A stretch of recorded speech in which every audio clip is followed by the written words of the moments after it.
എനിക്ക് ഇവിടെ നിന്ന് കഴിഞ്ഞാൽ ഇനി വീണ്ടും എന്റെ തല പൊയ്ക്കാൻ വയ്യ. ഇനിയിപ്പോ ഔട്ടായാലും എനിക്ക് കുഴപ്പമില്ല, ഞാനായിട്ട് നിന്ന് പോകണം. എനിക്ക് ഇതിന്റെ ഉള്ളിൽ നിന്ന് കഴിഞ്ഞാൽ എനിക്ക് ഞാനായിട്ട് നിൽക്കാൻ പറ്റത്തില്ല. ശ്രീരേഖ ചേച്ചിക്കൊക്കെ സങ്കടമായിരുന്നു, ജാൻമണി ചേച്ചി എന്നെ വന്ന് ഇടിച്ചില്ലാന്നേ ഉള്ളൂ. ഇവിടെ വീട്ടിൽ നിന്നൊക്കെ ആൾക്കാർ എടാ മോനെ നീ അവളെ കൂടി വിളിച്ചിട്ട് നീ അങ്ങോട്ട് കയറി പോകാൻ നോക്കുന്നു. അല്ല ഞാൻ ഇവളുടെ കൂടെ ഞാനൂടി പോയിട്ടുണ്ടെങ്കിൽ ഇത്രയും സെറ്റപ്പ് ആക്കിയാണ് ഞാൻ വിചാരിച്ചത്. അപ്പൊ രണ്ടുപേരോട് പോയത് എന്തൊക്കെ ചെയ്തേനെ അവിടെ? ഫസ്റ്റ് വീക്കെൻഡ് ഞങ്ങൾ പുറത്തു വന്നു. വേണമെങ്കിൽ ഇക്കാക്ക് അടുത്തിരുന്ന ലാലേട്ടനോട് അവിടെ പറയണമെങ്കിൽ ഒരു പിച്ച് തന്നേനും, അങ്ങനെ പറയല്ലേ. അപ്പൊ ഞാൻ നോക്കിയിട്ട് തിരിച്ചു വരുമ്പോ ഇവര് എന്തൊക്കെയോ ടീമൊക്കെ കഴിഞ്ഞിട്ട് ഇവര് ഇറങ്ങി വരുമ്പോ ഞാൻ നിങ്ങൾ എന്താ അവിടെ സംസാരിച്ചത്? അതൊരു കാര്യമായിരുന്നു. ഒറ്റയ്ക്ക് നിൽക്കുമ്പോൾ ഒബ്വിയസ്ലി എല്ലാവർക്കും ആർക്കാണെന്നുണ്ടെങ്കിലും നമ്മളവിടെ ഒറ്റപ്പെട്ടു പോകുമ്പോൾ നമ്മളൊന്ന് ഇതായിട്ട് പോകും, നമുക്കൊരു സപ്പോർട്ട്. ഇപ്പൊ ഇക്കാക്ക എന്റെ കൂടെ ഉണ്ടായിരുന്നെങ്കിൽ മേ ബി ഞാൻ അവിടെ ഞാനായിട്ട് തന്നെ നിന്നുണ്ടാവും. എനിക്ക് അങ്ങനത്തെ ഒരു ഇഷ്ടമല്ല. ഞാൻ ഓരോ ടീമിൽ ഞാനിങ്ങനെ പോകുമ്പോൾ ചേച്ചി ഇങ്ങോട്ട് വരില്ല, ഞങ്ങളൊരു കാര്യം പറഞ്ഞുകൊണ്ടിരിക്കും. ചിലപ്പോൾ എന്നിട്ട് എൻ്റെ അടുത്ത് റസ്മിൻ വന്ന് പറയുകയും ചെയ്തു, അതെ നിങ്ങളിങ്ങനെ എനിക്ക് ഇൻസൾട്ടഡ് ആണെങ്കിലും എനിക്ക് അങ്ങനെ തോന്നി, എനിക്ക് സങ്കടം തോന്നാറുണ്ട് ഞാൻ ഒറ്റപ്പെട്ട പോലെ. അപ്പൊ ഞാൻ ഈ ലാലേട്ടൻ ഇങ്ങനെ പറഞ്ഞല്ലോ ഒരുപാട് പേരുടെ അവസരമാണ് നിങ്ങൾ എടുത്തെന്ന് പറഞ്ഞപ്പോൾ ശരിക്കും ഐ ഫീൽ ശരിക്കും അത് അങ്ങനെ തന്നെ ആയിരുന്നു. ഞാനിവിടെ വരണ്ട, അങ്ങനെ എനിക്ക് ഭയങ്കരമായിട്ട് സങ്കടമായി. ഞാൻ ആരുടെയും ചാൻസ് കളയാൻ ഉദ്ദേശിച്ചിട്ടല്ല ഇവിടെ വന്നത്, എനിക്ക് അറിയാണ്ട് ഞാൻ വന്ന് പോയതാണ്. ഞാൻ ഇറങ്ങിയതിന് ശേഷം ശ്രീരേഖ ചേച്ചിക്ക് എന്നോട് വല്ലാത്തൊരു സ്നേഹമായിരുന്നു. ഭയങ്കര ഇന്നസെന്റ് ആയിട്ട് തോന്നിയ ഒരാളാണ് ഞാൻ. ഓഫ്കോഴ്സ് റോക്കി ആദ്യം വന്ന ദിവസം പറഞ്ഞു തന്നെയാണ്, പിന്നെ റോക്കിക്ക് മനസ്സിലായി എന്റെ അടുത്ത് പറഞ്ഞിട്ട് കാര്യമില്ല. ഈ ജാസ്മിനും ഗബ്രിയും ഈ റിലേഷനിലൊക്കെ ആണെന്ന് ഒരുപാട് ഇങ്ങനെ കേൾക്കുന്നു. മേ ബി ഈ ലവ് ട്രാക്ക് വന്ന് റിയൽ ലവിലേക്ക് പോവാം. എനിക്ക് ഇവിടെ വന്നിട്ട് ഞാൻ പറഞ്ഞ കുറെ കാര്യങ്ങൾ വന്നിട്ടില്ല എന്ന് കാണിച്ചപ്പോഴും കൂടെ അവർ ഓരോരുത്തരനെ സെറ്റ് ചെയ്ത് വെച്ചിട്ടുണ്ടാവും. ഇവർ ഇത്ര ദിവസം പോകണം, ഇവർ ഇത്ര ദിവസം പോകണം, ഇന്നയാൾ ഇവിടുന്ന് ഉണ്ടാക്കണം. അവർ ഒബ്വിയസ്ലി അവർ കണ്ടന്റിന് വേണ്ടിയിട്ട് തന്നെയാണ്. ആരും നമ്മളെ നന്നാക്കിയിട്ട് അവർക്കൊന്നും കിട്ടാൻ പോകുന്നില്ല. അതായത് ചേട്ടാ ഇപ്പം ചേച്ചിക്ക് പറ്റിയ ചെറിയൊരു മിസ്റ്റേക്ക് എന്ന് പറയാം. അതായത് ചേച്ചിക്കായിരുന്നു 4ാം സ്ഥാനം കിട്ടേണ്ടിയിരുന്നത്, അത് പക്ഷെ ചേച്ചി ഗബ്രിക്ക് കൊടുത്തു. പക്ഷെ ആ ഒരു ചെറിയൊരു ഇതാണല്ലോ ഇപ്പം ഔട്ടാവാനും കൂടെ ഒരു പക്ഷെ ഞാനത് നോക്കിയില്ല. കാരണം അതാവുമ്പോ സേഫ് ഗെയിം ആയിരിക്കും. എനിക്ക് ആക്ച്വലി സേഫ് ഗെയിം കളിക്കണം എന്ന് എനിക്ക് തോന്നിയില്ല. അവിടെ ഇവൻ ജാൻമണി ചേച്ചിക്കാണെങ്കിലും ചേച്ചിക്കാണെങ്കിലും ശ്രീരേഖ ചേച്ചിക്ക് എന്നെ സേഫ്. അവർക്ക് എല്ലാവർക്കും ഗബ്രിനോട് ചെറിയൊരു ഇഷ്ടക്കുറവുണ്ടായിരുന്നു. അപ്പോ എന്താന്ന് വെച്ച് കഴിഞ്ഞാൽ ഞാൻ അവിടെ നിന്ന് കഴിഞ്ഞാൽ അവന്റെ അനുസരിച്ച് നിൽക്കും. ഗബ്രി എന്ന് പറഞ്ഞു കഴിഞ്ഞാൽ അവനൊരു വേറൊരു വേ ആണ്. പിന്നെ ഒന്നാമത് ഗബ്രി കുറച്ച് അവന്റെ പവർ മിസ്യൂസ് ചെയ്തു എന്നുള്ളൊരു ടോക്കും പുറത്ത് വന്നിട്ടുണ്ട്. സോ അവനാണെങ്കിൽ അതിന്റെ തൊട്ട് മുമ്പത്തെ ദിവസം ഞാൻ ഇത് ഇറക്കി വെക്കാൻ പോവാണ്, എനിക്കിത് വേണ്ട, എനിക്ക് ഈ ബാഡ്ജ് വേണ്ട എന്ന് പറഞ്ഞിട്ടുള്ള ഒരു പോയിന്റ് ഔട്ട് ചെയ്തിട്ട് റൂമിൽ കിടക്കാതെ അവൻ വേറെ റൂമിലാണ്. ചേച്ചി പോയതിനു ശേഷം ഒരിക്കലും അത് ചെയ്തിട്ടില്ല. അപ്പൊ അവൻ അവിടെ നിന്നിട്ട് ഞാൻ എനിക്ക് വേണ്ടാന്ന് പറഞ്ഞ സ്റ്റേറ്റ്മെന്റ് വന്നു. അതിന്റെ ഉള്ളിൽ വന്നപ്പോ ഇവരെല്ലാരും എനിക്ക് 4th പൊസിഷൻ തന്നു, ഗബ്രിക്ക് 5th പൊസിഷൻ, ഗബ്രീനെ ഇറക്കാനാന്ന് നോക്കും. അപ്പൊ ഗബ്രി പറഞ്ഞു ഓക്കെ എനിക്ക് പ്രശ്നമൊന്നുമില്ല എന്നൊക്കെ പറഞ്ഞു. പക്ഷെ ഞാൻ പറഞ്ഞു എനിക്ക് ഇവിടെ നിന്ന് കഴിഞ്ഞാൽ ഇനി വീണ്ടും എന്റെ തല പൊയ്ക്കാൻ വയ്യ. ഇനിയിപ്പോ ഔട്ടായാലും എനിക്ക് കുഴപ്പമില്ല, ഞാനായിട്ട് നിന്ന് പോകണം. എനിക്ക് ഇതിന്റെ ഉള്ളിൽ നിന്ന് കഴിഞ്ഞാൽ എനിക്ക് ഞാനായിട്ട് നിൽക്കാൻ പറ്റത്തില്ല എന്ന് പറഞ്ഞിട്ടാണ് ഞാൻ അവിടെ നിന്ന് ഇറങ്ങുന്നത്. എനിക്ക് 5th പൊസിഷൻ എനിക്ക് വേണം, പ്ലീസ് പ്ലീസ് എന്നൊക്കെ. അപ്പൊ ഞാൻ അത്രയും ബെഗ് ചെയ്തിട്ടാണ് എനിക്ക് കിട്ടിയതും. എന്നിട്ട് ശ്രീരേഖ ചേച്ചിക്കൊക്കെ സങ്കടമായിരുന്നു, ജാൻമണി ചേച്ചി എന്നെ വന്ന് ഇടിച്ചില്ലാന്നേ ഉള്ളൂ. പിന്നല്ലാണ്ട് ചേട്ടൻ പറ ആ വിട്ടുകൊടുത്ത് ശരിയാണെന്ന് ചേട്ടന് തോന്നുന്നുണ്ടോ? എന്റെ പോയിന്റ് ഓഫ് വ്യൂ ശരിയാണ്. അല്ല ചേട്ടൻ പറ, ചേട്ടന്റെ പോയിന്റ് ഓഫ് വ്യൂ അങ്ങനെ വിട്ടുകൊടുത്തിട്ട് ഇങ്ങോട്ട് വരേണ്ട ആവശ്യം ഉണ്ടായിരുന്നു? ഫസ്റ്റത്തെ വീക്കിൽ ആ ബാഡ്ജ് ഊരി കൊടുത്തവരുണ്ടല്ലോ, അത് ഞാനൊന്നും കൊടുത്തിട്ടില്ല. എനിക്ക് പഠിക്കണം എന്ന് പറഞ്ഞിട്ട് അത് കൊടുത്തപ്പോ എന്തോ എന്തോ ദാനം ചെയ്യണ പോലെ എനിക്ക് തോന്നി. വേണ്ടായിരുന്നല്ലേ? അതിന്റെ ആവശ്യമൊന്നുമില്ല, അതിന്റെ ആവശ്യമൊന്നുമില്ല. അപ്പൊ എന്താണ് ലാലേട്ടൻ അല്ല ചേട്ടൻ പറയട്ടെ കേക്കട്ടെ, ഞങ്ങൾക്ക് പ്രേക്ഷകർക്ക് അറിയണം. ചേട്ടന് നല്ല എതിർപ്പുണ്ടല്ലേ? ഇത് അങ്ങനെയല്ല, ഞായറാഴ്ച വന്നിട്ട് ആ ലാലേട്ടൻ വന്നിട്ട് ഇങ്ങനെ പറയണ്ടല്ലോ, അപ്പൊ ഇങ്ങനെ പറഞ്ഞു. അതിന് ശേഷമാണ് ആള് ബാഡ്ജ് ഊരി കൊടുത്തത്. അപ്പൊ ഗെയിം ഇതാണ് മോളെ, ഗെയിം ഇങ്ങനെയാണ് എന്നൊക്കെ പറഞ്ഞതിന് ശേഷമാണ് ആള് ഗെയിം ഞാൻ പഠിക്കട്ടെ പറഞ്ഞു. അപ്പൊ അങ്ങനെ കൊടുക്കണ സമയത്ത് ശരിക്കും ഞങ്ങൾ അത് ആലോചിച്ചു, അത് കൊടുക്കേണ്ട ആവശ്യമൊന്നുമില്ല. എന്താന്ന് വെച്ചാൽ നമുക്ക്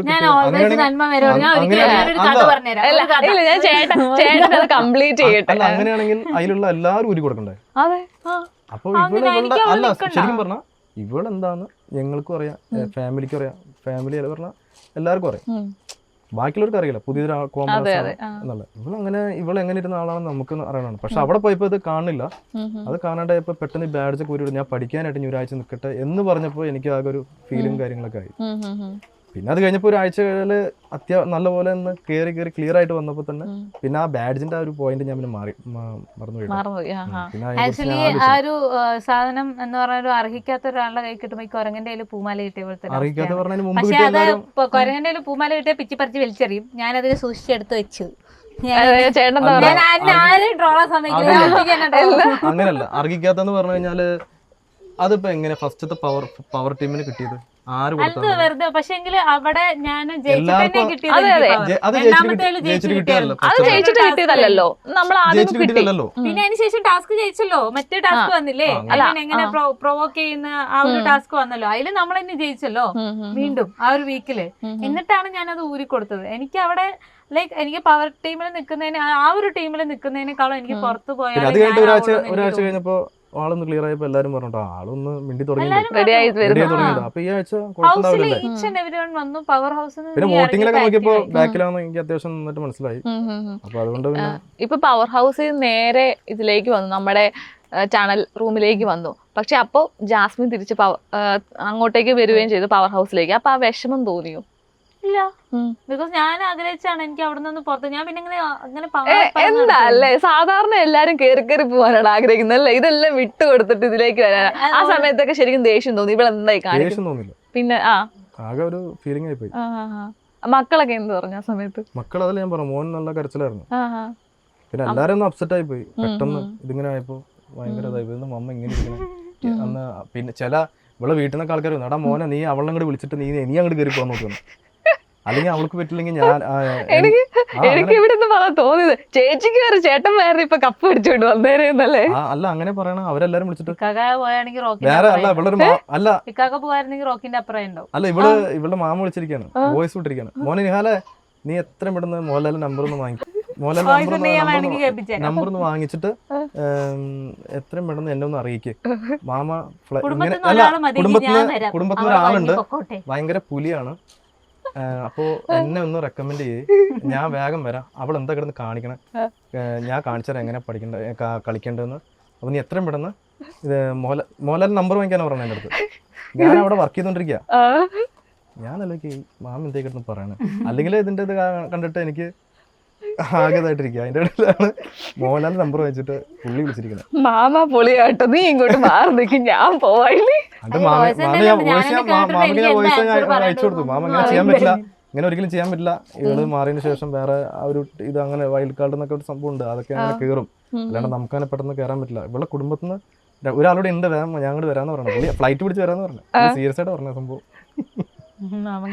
എന്താ ചേച്ചി ഇവര് കണ്ടപ്പോ ഭയങ്കര ഒരു ഫീലിംഗ് ഉണ്ടാവും. റോങ്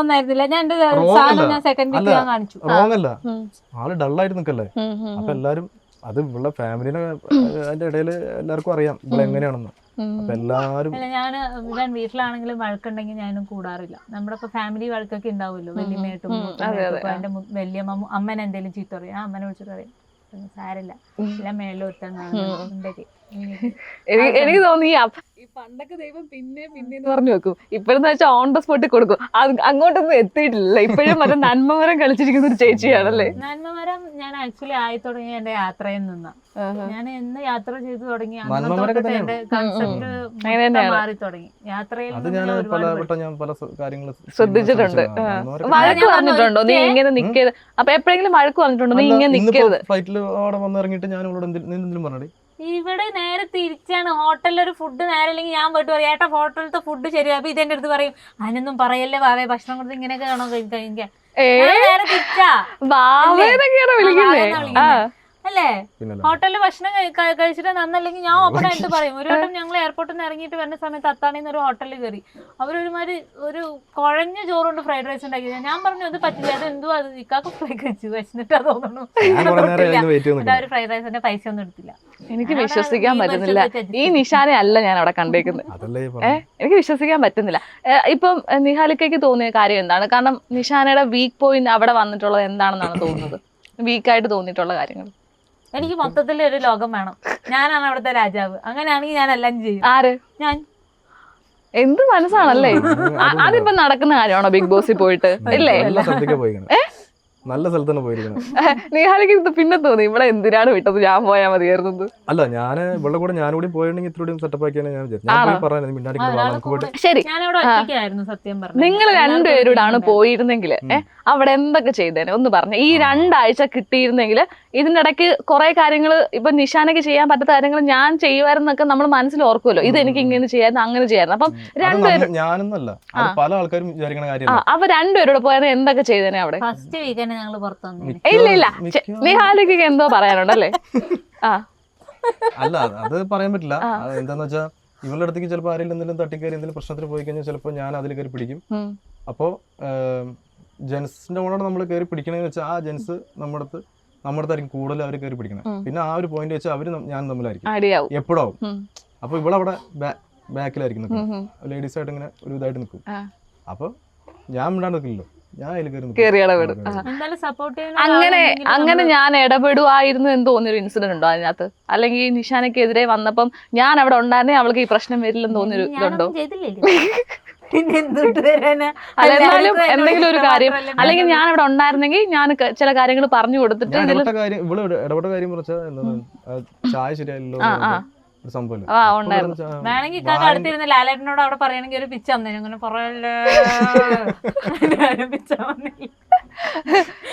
ഇപ്പൊ ബിഗ് ബോസ് ഞാനിപ്പോ ഒരു റിക്വസ്റ്റ് ആയിട്ട് പറയുകയാണ്, നിങ്ങൾ ഒരു വൈൽഡ് കാർഡ് എൻട്രി കൊടുക്കുവാണെങ്കിൽ ഇവരെ രണ്ടുപേരെയും കൂടെ വിളിക്കണം കേട്ടോ, അത് അടിപൊളിയായിരിക്കും. അവർക്ക് ആക്ച്വലി ഒരുപാട് പേര് പറഞ്ഞിട്ട് ഏഷ്യനെറ്റ് എന്ത് കോമണറെ അവരുടെ മേലുള്ള ഒരു കുറ്റമില്ല. കാരണം ഇതേപോലെ ഞാൻ അവർക്ക് കൊടുത്തപ്പോ അവർ വിചാരിച്ചു പോയി പാവം, ലൈക്ക് ഓക്കെ ഇവളെ കൊണ്ട് പറ്റും, എന്തിരുന്നാലും വായിട്ട് അളിക്കാനുള്ള ഒരു കഴിവുണ്ട് എന്നൊക്കെ വിചാരിച്ചു.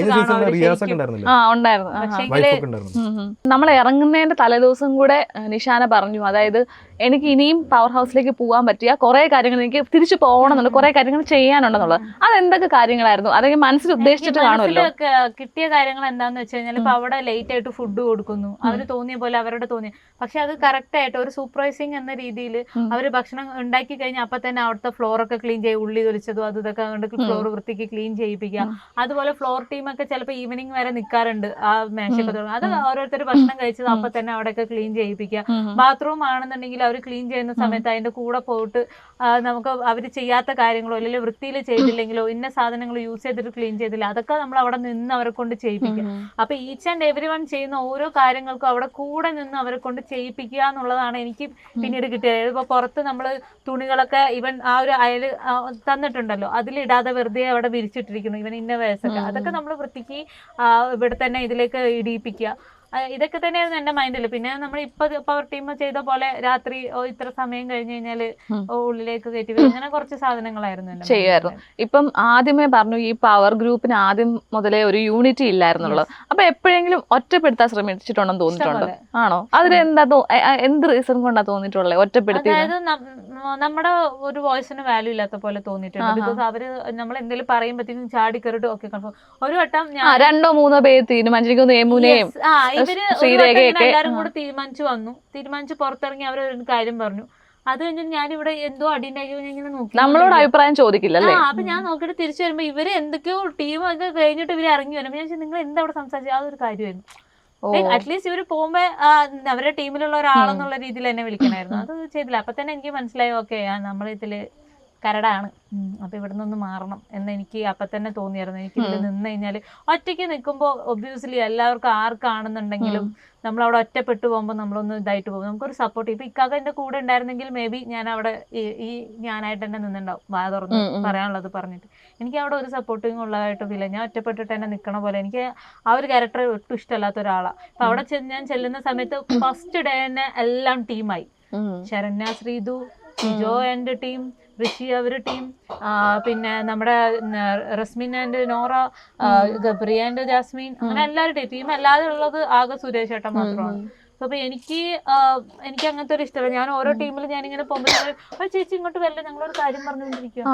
അപ്പൊ ഞാൻ ഓക്കെ ചിലപ്പോൾ എന്നിട്ട് എൻ്റെ അടുത്ത് റസ്മിൻ വന്ന് പറയുകയും ചെയ്തു, അത് നിങ്ങളിങ്ങനെ ഓരോ ഗ്രൂപ്പിൽ അങ്ങനെ പോയി ഇരിക്കല്ലേ കേട്ടോ, അവർക്കൊന്നും ഇഷ്ടപ്പെടുന്നില്ല. നിങ്ങൾ പോയി ഇരിക്കുന്ന സമയത്ത് അവർ എണീറ്റ് പോകുമ്പോൾ നിങ്ങൾ മനസ്സിലാക്കണം അവർക്ക് നിന്നെ ഇഷ്ടപ്പെടാണ്ടാണ്. അപ്പൊ അതേ സമയത്ത് കുറച്ച് മുമ്പ് ഞാൻ ഇതേപോലെ റസ്മിനും നോറയും സംസാരിച്ചുകൊണ്ടിരുന്നപ്പോൾ ഞാൻ അവിടെ പോയിരുന്നപ്പോൾ അവര് അവിടെ ചായ ആയാണ്ട് രണ്ടാൾ എണീറ്റ് പോയി. എനിക്ക് അങ്ങനത്തെ സംഭവങ്ങളൊക്കെ എനിക്ക് ഇൻസൾട്ടഡ് ആണെങ്കിലും എനിക്ക് അങ്ങനെ തോന്നി, എനിക്ക് സങ്കടം തോന്നാറുണ്ട്, ഞാൻ ഒറ്റപ്പെട്ട പോലെ. അപ്പൊ ഞാൻ പലപ്പോഴും ആ ഒരു രീതിയിൽ ഇങ്ങനെ ഇരിക്കും. എങ്കിലും ഞാൻ എന്റേതായ ഒരു ലോകത്ത് ഞാൻ അവിടെ നടന്നായിരുന്നു. എന്റേതായ രീതിയിൽ ഡാൻസും കളിച്ചു, പാട്ട് പാടി ഞാനായിട്ട് ഞാൻ അവിടെ നടന്നായിരുന്നു. സെക്കൻഡ് വീക്ക് ഞാൻ കംപ്ലീറ്റ്ലി ഫ്രീ ആയിരുന്നു. ഞാൻ ആരെയും നോക്കിയിട്ടില്ല, ഞാൻ ഫുൾ ഡാൻസ് കളിച്ച് നടക്കായിരുന്നു, ഓടിച്ചാടി നടക്കുമായിരുന്നു. ചേട്ടന് തോന്നിയിട്ടുണ്ടോ, അതായത് കാണുമ്പം നിഷാനെ ഒറ്റപ്പെടുത്തി അല്ലെങ്കിൽ ഇവളെ ഇങ്ങനെ മാറ്റി മാറ്റി നിർത്താൻ തോന്നിയിട്ടുണ്ടോ? അവിടെ സ്മാർട്ടായിട്ട് നിൽക്കാത്തതുകൊണ്ടാണ് എല്ലാവരും ഒന്ന് ബാക്ക് അടിച്ച് അത് എന്തുകൊണ്ടാന്ന് ഞാൻ പറഞ്ഞുതരാം. ഇവൻ എന്റെ അടുത്ത് റോക്കി സെക്കൻഡ് ഡേ തന്നെ പറഞ്ഞു, നിന്നെ ഇവിടെ ഗ്രൂപ്പിലൊന്നും കാണുന്നില്ലല്ലോ, നിന്നെ എന്താ ഗ്രൂപ്പിൽ എടുക്കാത്തതെന്ന് വെച്ച് കഴിഞ്ഞാല് നീ ഇതേ പറഞ്ഞ പോലെ അവരുടെ ഇതിനൊന്നും നിൽക്കാത്തതാണ്, നീ അതിന് കൊള്ളത്തില്ല എന്ന് പറഞ്ഞു. ഞാൻ പറഞ്ഞു ഇല്ല റോക്കി, എന്തൊക്കെയാണെന്നില്ല, എനിക്ക് ഞാനായിട്ട് നിൽക്കുന്നത്. ഒരു ഗ്രൂപ്പിൽ കയറി നിന്നിട്ട് ഇന്നാളെ കുറ്റം പറയാ ഇന്നാളെ കുറ്റം പറയാ, എനിക്കത് പറ്റാത്ത കാര്യമാണ്. അതിനെക്കാട്ടും നല്ലത് ഞാൻ ഒറ്റയ്ക്ക് നിൽക്കുന്നതാണ്. ഞാൻ ഒറ്റയ്ക്ക് നിൽക്കുന്ന ജനങ്ങൾ ഇഷ്ടപ്പെടുകയാണെങ്കിൽ എന്നെ ഇവിടെ നിർത്തട്ടെ, അല്ലെങ്കിൽ വേണ്ട, ഞാൻ ഇവിടുന്ന് ഇതല്ലാന്നുണ്ടെങ്കിൽ ജനങ്ങൾക്ക് ഇഷ്ടമല്ലെങ്കിൽ ഞാൻ പോയി കൊടുക്കാം. എനിക്ക് ആകെ ഈ ഒരു കാര്യത്തിൽ മാത്രമേ സങ്കടം ഉണ്ടായിരുന്നുള്ളൂ. ഈ ലാലേട്ടൻ ഇങ്ങനെ പറഞ്ഞല്ലോ ഒരുപാട് പേരുടെ അവസരമാണ് നിങ്ങൾ എടുത്തെന്ന് പറഞ്ഞപ്പോൾ ശരിക്കും ഐ ഫീൽ ശരിക്കും അത് അങ്ങനെ തന്നെ ആയിരുന്നു, ഞാനിവിടെ വരണ്ട. അങ്ങനെ എനിക്ക് ഭയങ്കരമായിട്ട് സങ്കടമായി.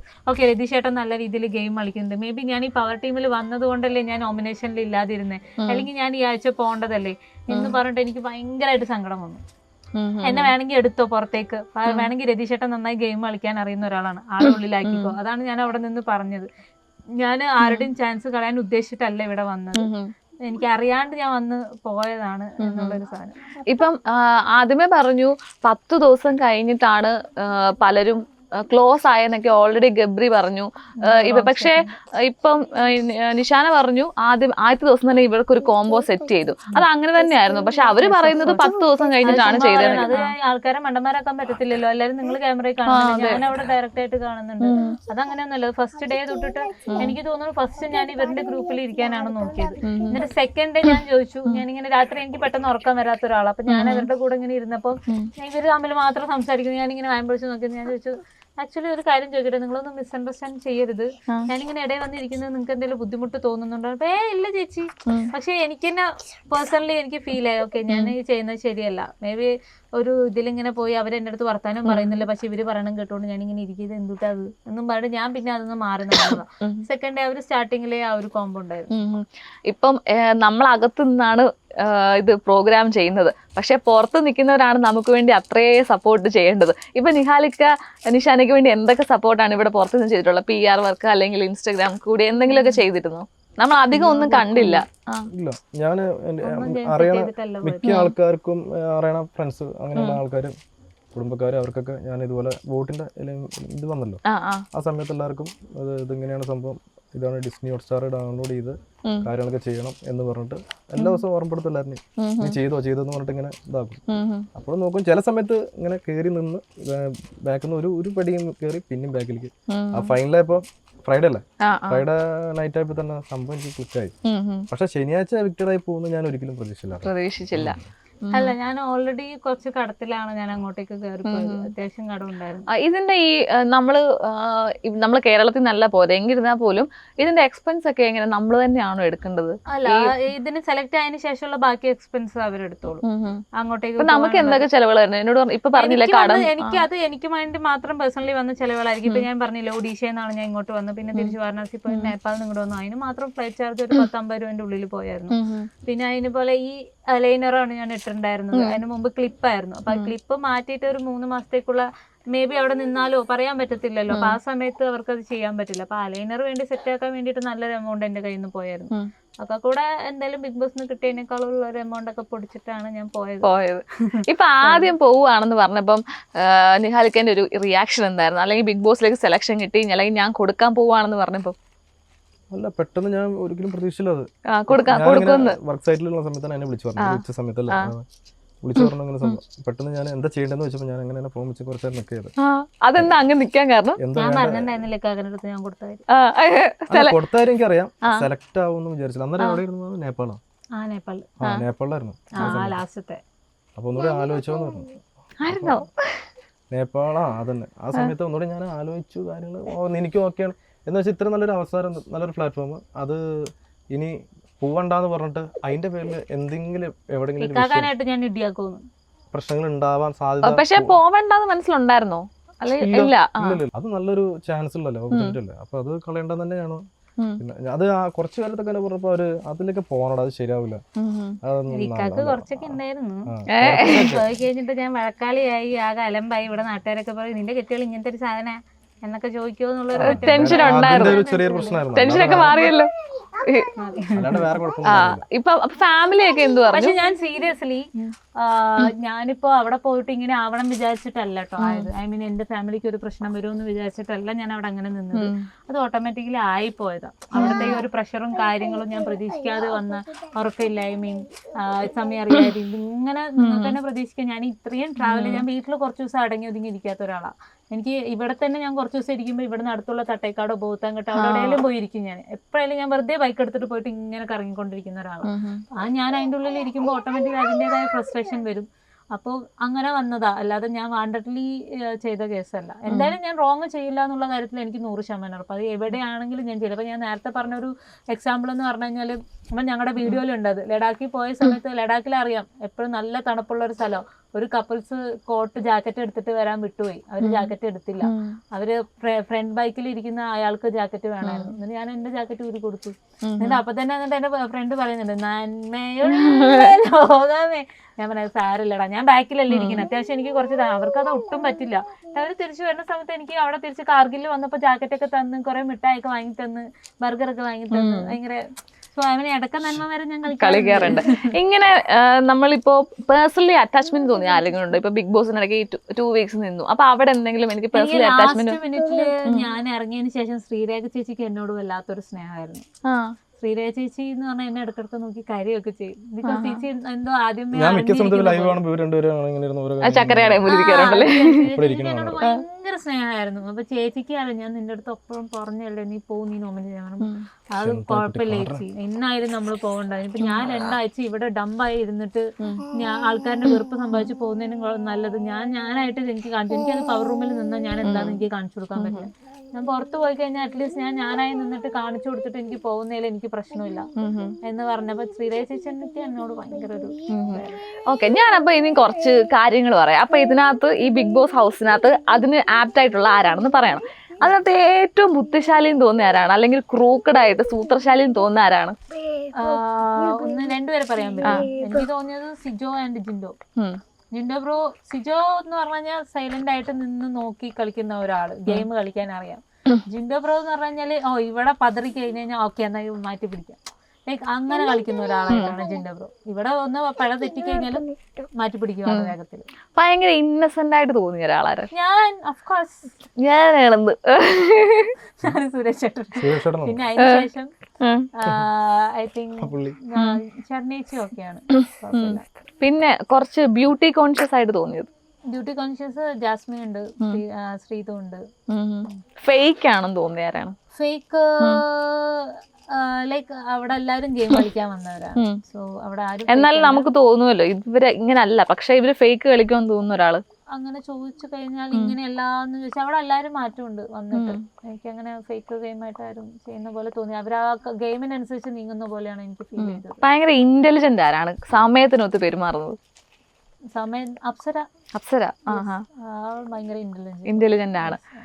അതേപോലെ ഭയങ്കര ക്യാപ്റ്റൻസി ടാസ്ക് ഒക്കെ കണ്ടില്ലേ? ഞാനും മുമ്പ് ഇതിൽ ഉണ്ടായിരുന്നതാണെന്നൊക്കെ പറയുമ്പോ നമ്മുടെ ഉള്ളിൽ കൂടെ ഒരു സാധനം ഇങ്ങോട്ട് വന്നു, വാവ്, ഒരു സെറ്റപ്പ് വന്നു. അതേപോലെ ഫൂഡി ആരാണ്? ജിൻഡോ ബ്രോ. ഈ ഇത്രയും പേരുകൾ തന്നെയാണോ ചേട്ടൻ തോന്നുന്നേ? ഇന്റലിജന്റ് ആയിട്ടുള്ള ഒരാള് പറഞ്ഞപ്പം ഈ ആൾക്കാർ തന്നെയാണെന്നാണോ അതായത് പുറത്ത് നമ്മളാണ് ഇഷ്ടംപോലെ കണ്ടത്, അപ്പം ഏറ്റവും സൂത്രശാലിയാണെന്ന് തോന്നുന്ന ആരെയായിരുന്നു? സിജോനെയാണ്.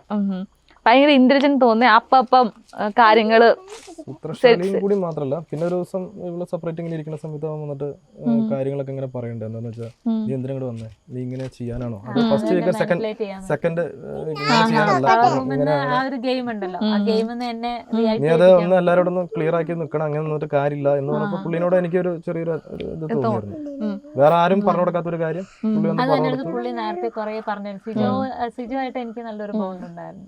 അവൻ എന്നെ വിളിച്ചിട്ട് ചേച്ചി, റോക്കി ആദ്യം വന്ന ദിവസം പറഞ്ഞു തന്നെയാണ്, പിന്നെ റോക്കിക്ക് മനസ്സിലായി എന്റെ അടുത്ത് പറഞ്ഞിട്ട് കാര്യമില്ല.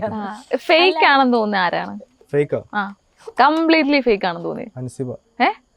ഹൻസിബ ഫേക്ക് ആണെന്ന് തോന്നി അല്ലേ? ഭയങ്കര പാവമായിട്ട് തോന്നിയ ആരെയാണ്? വൈഫിന്റെ പേര് പറയരുത്. സുരേഷ് ഏട്ടൻ. സുരേഷ് ഏട്ടൻ ഭയങ്കര പാവമാണെന്ന് തോന്നി. ഇപ്പൊ ക്യാപ്റ്റൻസി ഉണ്ടായിരുന്നു 2 പേര്, അപ്സര ഉണ്ടായിരുന്നു, നിഷാനുള്ള സമയത്ത് നമ്മുടെ അർജുനും ഉണ്ടായിരുന്നു. അപ്പൊ ആരാണ് കുറെ കൂടെ മികച്ചതെന്ന് തോന്നിയത്? അപ്സര തന്നെയാണ്. കാരണം അർജുന് ഒന്നാമത് അറിയില്ല ക്യാപ്റ്റൻസി, ബിക്കോസ് അവനും എല്ലാരും ആ ഒരു രീതിയിലാണ് ഹാൻഡിൽ ചെയ്ത്, ഒരു പാവം സെറ്റപ്പിലുള്ള ഒരു രീതിയിലാണ്, ഒരു ഗെയിം ഒരു കളി ഒരു സെറ്റപ്പിലാണ് അവനെ ഹാൻഡിൽ ചെയ്ത്. ചിലതൊക്കെ അവര് നിലവിളിക്കുമ്പോ നിലവിളിക്കട്ടെ എന്നുള്ളൊരു കൺസെപ്റ്റ് ആയിരുന്നു. പക്ഷെ അപ്സര എങ്ങനെയല്ല, അപ്സര ഓരോന്നും അതിൻ്റെതായ രീതിയിൽ മാനേജ് ചെയ്തു. ഇവൻ എനിക്ക് തോന്നുന്നു അർജുൻ ഉണ്ടായിരുന്നപ്പോ ഒരുപാട് മറ്റേ നമ്മുടെ കൈസർ എന്നാണ് നമ്മൾ പേരിട്ടിരിക്കുന്നത്, പട്ടി കളിക്കുന്നത്. സോ അത് ഒരുപാട് ഒരു 6-7 വന്നായിരുന്നു. പക്ഷെ അപ്സര ഉള്ള സമയത്ത് അതിനുള്ള അപ്സര മാക്സിമം വെച്ചിട്ടില്ല, മാക്സിമം ട്രൈ ചെയ്തത്. ഈ ജാസ്മിനും ഗബ്രിയും ഈ റിലേഷനിലൊക്കെ ആണെന്ന് ഒരുപാട് ഇങ്ങനെ കേൾക്കുന്നു. അത് ശരിക്കും എന്താണ് തോന്നുന്നത്? അത് ഫേക്ക് ആണോ അതോ അവർ ശരിക്കും റിലേഷൻഷിപ്പിലാണോ? അവർക്കിടയിൽ പ്രണയം ഉണ്ടെന്ന് തോന്നുന്നു. ശരിക്കും റിലേഷൻഷിപ്പ് ആണെന്ന് എനിക്ക് തോന്നുന്നില്ല. അവരൊരു ഗെയിം ട്രാക്ക്, ഒരു ലവ് ട്രാക്ക് എടുക്കാൻ വേണ്ടി വന്നാണെന്നാണ് എനിക്ക് തോന്നുന്നത്. പക്ഷെ സ്റ്റിൽ ഇപ്പോഴും ഇങ്ങനെ ഓരോന്നും കാണുമ്പോൾ മേ ബി ഈ ലവ് ട്രാക്ക് വന്ന് റിയൽ ലവിലേക്ക് പോവാം. കാരണം ഇപ്പം പ്രീമിയം എപ്പിസോഡിൽ നമ്മൾ കാണുന്നുണ്ട് ഇവര് മറ്റേ ഡ്രസ്സിംഗ് റൂമിൽ കയറിയിട്ട് ബിഗ് ബോസ് ഒരു വാണിംഗ് ഒക്കെ കൊടുക്കുന്നത്. അപ്പൊ അങ്ങനെയൊക്കെ തോന്നുമ്പോൾ നമുക്ക് തോന്നുന്നത് റിയൽ ആണെന്നാണ്. അത് എനിക്ക് തോന്നുന്നു എന്തോ സ്വകാര്യം പറയാൻ വേണ്ടി പോയതായിരിക്കും. ചേട്ടൻ അഭിപ്രായം ഇല്ല. ഇപ്പം ജാസ്മിന് വന്ന കോളൊക്കെ ഉണ്ടല്ലോ, ഫ്രണ്ട്സ് ആണെങ്കിലും പോയി നിൽക്കണ എത്ര പേര് ഞാനും കണ്ടിട്ടുണ്ടോ. നമ്മള് ഇങ്ങനെ പോയി നിൽക്കുന്നത് ചിലവരുടെ ഒരു മൈൻഡ് പറഞ്ഞ ലേഡീസ്, ചില ആളുകൾക്ക് ചില ലേഡീസിനോട് അത് ചിലവരെ പെണ്ണായിട്ട് ചിലവർ കാണുന്നവരുണ്ടാവില്ല. പുറമേ കാണുമ്പോൾ അതൊരു പെണ്ണാണ് മറ്റുള്ളവർക്ക്. മറ്റുള്ളവർക്ക് പെണ്ണാണെങ്കിലും കൂടുതൽ ഫ്രണ്ട്സുകൾക്ക് അതൊരു പെണ്ണായിട്ട് ചിലപ്പോൾ എടുക്കില്ല. അവരുടെ ഒരു കൂട്ടത്തിലൊരാള്. എനിക്ക് ആ ഒരു മെത്തേഡായിട്ടാണ് അവരെ കണ്ടിട്ടുള്ളത്, തോന്നിയിട്ടുള്ളത്. ഇപ്പം ജാസ്മിൻ ഒരു കോള് വന്നിരുന്നു വീട്ടിൽ നിന്നൊക്കെ, പക്ഷെ അത് ഭയങ്കര ദുരൂഹമായിട്ടൊക്കെ തോന്നുന്നു. അങ്ങനെ തോന്നുന്നുണ്ടോ? പുറത്തിറങ്ങിയപ്പോഴാണ് അതിന്റെ ഒരു സീരിയസ്നെസ് എനിക്ക് മനസ്സിലായത്. ആക്ച്വലി അതിന്റെ ഉള്ളിൽ ഇരുന്നപ്പോ നമുക്കൊന്നും അറിയുന്നില്ലല്ലോ. ഇങ്ങനെ ഒരു കോള് വന്നു, ഉപ്പാക്ക് വയ്യ, അപ്പൊ ശരിക്കും സർജറി തന്നെയാണെന്ന് വിചാരിച്ചു. പക്ഷെ എനിക്ക് പുറത്തിറങ്ങിയപ്പോ മനസ്സിലായി അങ്ങനെ ഒരു സംഭവം ഇല്ല. പിന്നെ എന്തിനാണ് ഇങ്ങനെ ഒരു സംഭവം വന്നതെന്ന് എനിക്ക്. പക്ഷെ അത് ബിഗ് ബോസും കൂടെ കൂട്ടു നിൽക്കുവോ അതിന്? അതെനിക്ക് മനസ്സിലാവണല്ലോ എന്തിനാ അങ്ങനെ ചെയ്തത്. എനിക്ക് കുറെ കാര്യങ്ങള് ലൈക്ക് എൻ്റെ കാര്യത്തിൽ എനിക്ക് തോന്നുന്നത് അവർ ഓൾറെഡി ചിലപ്പോൾ ബിഗ് ബോസ് ടീംസ് കറക്റ്റ് ആണോന്ന് അറിയില്ല. എനിക്ക് ഇവിടെ വന്നിട്ട് ഞാൻ പറഞ്ഞ കുറേ കാര്യങ്ങൾ വന്നിട്ടില്ല എന്ന് കാണിച്ചപ്പോഴും കൂടെ എനിക്ക് തോന്നിയത് ഓക്കെ മേ ബി അവർ ഓരോരുത്തരനെ സെറ്റ് ചെയ്ത് വെച്ചിട്ടുണ്ടാവും. ഇവർ ഇത്ര ദിവസം പോകണം, ഇന്നയാൾ ഇവിടുന്ന് ഉണ്ടാക്കുന്നു. അവർ ഒബ്വിയസ്ലി അവർ കണ്ടന്റിന് വേണ്ടിയിട്ട് തന്നെയാണ്. ആരും നമ്മളെ നന്നാക്കിയിട്ട് അവർക്കൊന്നും കിട്ടാൻ പോകുന്നില്ല. സോ ഒരു കണ്ടന്റ് മാക്സിമം കൊടുക്കുന്ന ആൾക്കാർ അവിടെ നിൽക്കാൻ തന്നെ അവർ നോക്കുള്ളൂ. ഇപ്പോൾ രതീഷേട്ടൻ എന്ന് പറയുമ്പോൾ അത്രയും ഓവർ കാണിച്ചതുകൊണ്ടാണ് ഈവൻ റൂമിലുള്ള ഹൗസിലുള്ള കണ്ടസ്റ്റന്റും ഭയങ്കരമായിട്ട് ഇതായിപ്പോയി, ഇറിറ്റേറ്റഡ് ആയിപ്പോയി. പുറത്തുള്ള ആൾക്കാരും ഇറിറ്റേറ്റഡ് ആയി പോയത് കൊണ്ടാണ് രതീഷേട്ടന് പോയത്. റോക്കി ഇങ്ങനെ ഒരു കാര്യം ചെയ്തത് കൊണ്ടാണ്, ഇല്ലെങ്കിൽ ഒരിക്കലും റോക്കിനെ ബിഗ് ബോസ് വിടുമെന്ന് എനിക്ക് തോന്നുന്നില്ല. സോ ഇപ്പൊ ജാസ്മിനൊക്കെ നല്ലപോലെ റിയാക്ട് ചെയ്യുന്ന ഇതുള്ള ഒരാളാണ്. ജാസ്മിനൊക്കെ നല്ല കണ്ടന്റ് കൊടുക്കുന്ന ആളാണ്. ജാസ്മിൻ അവിടെ വേണം. അപ്പൊ അത് ഈ പറഞ്ഞ പോലെ നമ്മുടെ രതീഷേട്ടൻ കുറച്ച് ഇറിറ്റേറ്റ് ചെയ്യുന്ന പോലെ ഇറിറ്റേറ്റ് ചെയ്ത് ചിലപ്പോൾ ജാസ്മിന് ഇറിറ്റേഷൻ ഇങ്ങനെ ആവുന്നുണ്ടെന്ന് ബിഗ് ബോസിന് മേ ബി തോന്നിക്കാണാം. ഇതിനകത്ത് ഫുഡൊക്കെ ഇപ്പൊ ഭയങ്കര ഒരുപാട് മോശമാണെന്നൊക്കെ ഇങ്ങനെ നമ്മള് കാണുന്നുണ്ട്. അത് ശരിയാണോ? കാരണം 2 ദിവസം മേ ബി എന്റേതായിട്ട് പോയിന്റ് ഓഫ് വ്യൂവിലായിരിക്കണം. അവിടെ ചിലപ്പോൾ അവര് പല സാഹചര്യത്തിൽ നിന്ന് വന്നവരാണ്. അവർക്ക് ആ നല്ല വീട്ടിൽ നിന്ന് വന്നവരുണ്ട്, നല്ല പ്രൊഫൈലിൽ നിന്ന് വന്ന ആൾക്കാരുണ്ട്, നല്ല രീതിക്ക് ഫുഡ് അടിച്ച് ജീവിക്കുന്ന ആൾക്കാരുണ്ട്. അവരെ സംബന്ധിച്ച് മേ ബി അവർക്ക് ഫുഡില്ലായിരിക്കും. പക്ഷെ എനിക്ക് ബിഗ് ബോസ് ഒരു സ്വർഗമായിരുന്നു എല്ലാം കൊണ്ടും. കാരണം ഞാൻ ടെന്റിൽ താമസിക്കുന്ന ആൾക്കാരാണ്. ഞാൻ പലപ്പോഴും ഫുഡ് കഴിച്ചില്ല. ഇപ്പൊ തന്നെ രാവിലെ ദോശ കഴിച്ചിട്ടാണ് ഞാൻ ഇങ്ങനെ ഇരിക്കുന്നത്. പല സമയങ്ങളിൽ യാത്രയുടെ ഇടയിൽ ഫുഡ് കിട്ടാറില്ല. അപ്പൊ അതൊക്കെ വെച്ച് നോക്കുമ്പോൾ അവിടെ 3 നേരം കറക്റ്റായിട്ട് ഫുഡ് കിട്ടാന്ന് പറയുമ്പോൾ എനിക്ക് സ്വർഗം തന്നെയാണ്. എനിക്കത് കുറച്ച് ഫുഡാണെങ്കിലും എനിക്ക് ഓക്കെ. ഇനി ഒരു വൈൽഡ് കാർഡ് എൻട്രി കിട്ടുവാണെങ്കിൽ പോവോ? ഞാനിനി പോവാതിരിക്കൊന്നുമില്ല. പോയാലും ഞാൻ വിളിച്ചാൽ ഞാൻ പറയും ഞാൻ അവിടെ കണ്ട് അടി ഉണ്ടാക്കത്തൊന്നുമില്ല, ഞാൻ ഇങ്ങനെ തന്നെയായിട്ട് നിക്കത്തുള്ളൂ. അത്രേ ഉള്ളൂ. ഞാൻ ചേട്ടൻ ചിരിക്കുന്നു. ഇവർക്ക് ഇനി നന്നാവൻ അടി ഉണ്ടാക്കണം അത്ര നല്ല കാര്യമാണോ? അടി ഉണ്ടാക്കുന്നത് നല്ല കാര്യമാണോ? കേൾക്കുമ്പോൾ രണ്ടുപേർക്ക് ഒരുമിച്ച് കേട്ടാൽ മതി. അടി ഉണ്ടാക്കുന്നത് നല്ല കാര്യമാണോ? നല്ല കാര്യമല്ല. പക്ഷെ അവിടെ ഗെയിം കളിക്കാൻ നമ്മള് പബ്ലിക് പബ്ലിക്കിന് കൊടുക്കുന്ന ഒരു സാധനമാണ്. ഒരാളെ എങ്ങനെ ചീറ്റ് ചെയ്യാം, ഒരാളെ എങ്ങനെ വഞ്ചിക്കാം, ഒരാളെ എങ്ങനെ ഇമോഷണലി അറ്റാക്ക് ചെയ്ത് മുന്നേറാം, അതല്ലല്ലോ നമ്മൾ കൊടുക്കേണ്ട ഒരു മെസ്സേജ് എന്ന് പറയുന്നത് പബ്ലിക്കിന്. പിന്നീട് അത് ചെറിയ കുട്ടികൾ തൊട്ട് വലിയ ആൾക്കാർ വരെ കാണണം. സ്കൂളിലടക്കം അവര് ഇനിയിപ്പോ നോക്കി റോക്കിനെ കണ്ട് നാളെ ഒന്ന് പറഞ്ഞ 2 മോന്തയ്ക്ക് ഇടിയും ചിലപ്പോൾ. ആരാ കണ്ട ഞാൻ റോക്കിനെ കണ്ടിട്ട് ചെയ്തതാണ്. പിന്നെ ഈ പറഞ്ഞ പോലെ ഈ എല്ലാ സാധനവും ഇവർ കുട്ടികളൊക്കെ കണ്ടു പഠിക്കുന്നതാണ്. അപ്പൊ നമ്മളൊരു അഡ്ജസ്റ്റ്മെന്റ് ഒക്കെ ആ ഒരു ഇതിൽ ഇതാക്കി കഴിഞ്ഞാൽ ലൈഫ് മുന്നോട്ട് പോകാൻ പറ്റുള്ളൂ. അതിന് മിഞ്ഞാന്നല്ല ലാലേട്ടൻ വന്നിട്ട് ഇങ്ങനെ പറഞ്ഞു, ഞാനാണെങ്കിൽ അടിച്ചേനെ എന്നുള്ളൊരു ഒരു വേർഡ് ഉപയോഗിച്ചില്ല. ലാലേട്ടൻ അതിന്റെ ഇടയ്ക്ക് ഒന്ന് പ്രൊവോക്ക് ചെയ്തു. ചുമ്മാ അങ്ങനെ തല്ലിയാൽ മാത്രം പോരാ, ഇങ്ങനെ കാണിച്ചാൽ മാത്രം പക്ഷെ അതങ്ങ് അനുസരിച്ചു. പക്ഷെ അതപ്പോ ചെയ്തതും മോശമല്ലേ? ഇതൊക്കെ ആരെങ്കിലും മൈൻഡിൽ ഇങ്ങനെ കിടക്കണ്ടെന്ന് പറയാൻ പറ്റില്ലല്ലോ. ഇപ്പൊ ഇങ്ങനെ സംസാരിക്കുന്നതൊക്കെ കേട്ടിട്ട് തന്നെയാണോ ചേട്ടൻ പ്രേമിച്ചത്? ഇപ്പൊ ഇത്ര കുറഞ്ഞിരിക്കുകയാണ്. ആണല്ലേ? ഞാൻ മുമ്പ് ഭയങ്കര ഇത് ട്രാവലിംഗ് കാര്യങ്ങളൊക്കെ തുടങ്ങിയതിന് ശേഷമാണ് കറക്റ്റ് നോർമലായത്. അതിനു മുമ്പ് ഭയങ്കര സൈക്കോ ആയിരുന്നോ? നിങ്ങൾ എങ്ങനെയാണ് പ്രണയിച്ചത്?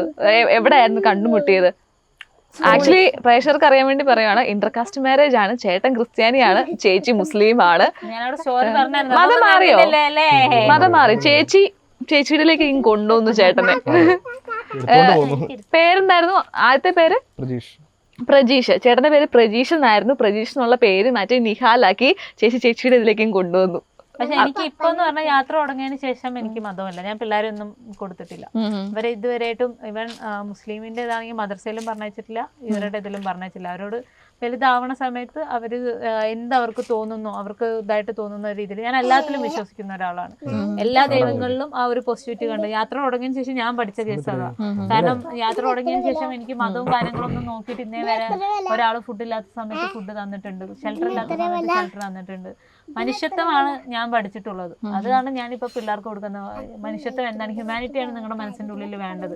ഒരിക്കലും മതം ഞാനും മക്കളിൽ കുത്തിവെച്ചിട്ടില്ല. പിന്നീട് അവർക്ക് വലുതായിട്ട് തോന്നുകയാണെങ്കിൽ അവര് ആയിക്കോട്ടെ. ഓക്കെ, എന്തായാലും നമ്മൾ ഇത്ര നേരം ബിഗ് ബോസിന്റെ വിശേഷങ്ങളൊക്കെ അറിഞ്ഞു. ഇപ്പം ചേട്ടന്റെ അഭിപ്രായങ്ങൾ പറഞ്ഞു. അപ്പൊ എന്തായാലും താങ്ക് യു സോ മച്ച്. അപ്പൊ വൈൽഡ് കാർഡ് എൻട്രി കിട്ടുവാണെങ്കിൽ പോണം, നന്നായിട്ട് ഗെയിം കളിക്കണം. ഇങ്ങനെ ചേട്ടനാണ് പോകുന്നത്. അപ്പൊ എന്തായാലും ചേട്ടന് അവസരം കിട്ടട്ടെ എന്ന് ഞാൻ ആശംസിക്കുന്നു. അപ്പൊ ഓക്കെ, താങ്ക് യു.